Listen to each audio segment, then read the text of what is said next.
Debt counselling is a new process that is designed for consumers who are over indebted. I mean, we're talking here about a consumer who has got too much debt and monthly living expenses and they just cannot come out.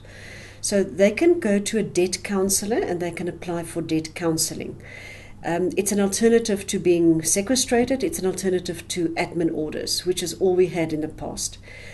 The debt counsellor will then decide if the consumer is in fact over indebted, and if they agree with the consumer that the consumer, needs help through this process, they will then negotiate with all the credit providers to restructure the monthly payments so that the consumer still has money at the end of the month to buy groceries.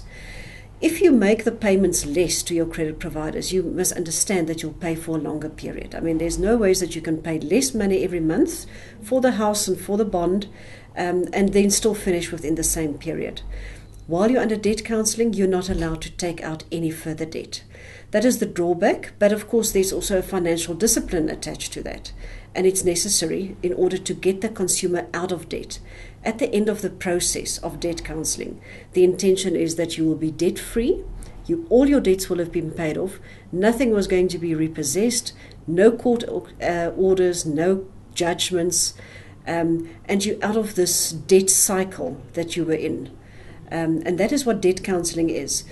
But there are a few, sort of pitfalls. You must find a good debt counsellor. You must find somebody you can trust. The consumer must stay involved. They must check that the accounts are actually being paid. So there are a lot of things that can go wrong if they don't, stay involved, if they don't check. You can't just walk into a debt counsellor's office one day, walk out and never make an inquiry again and expect everything to be in order, but you just pay him money every month.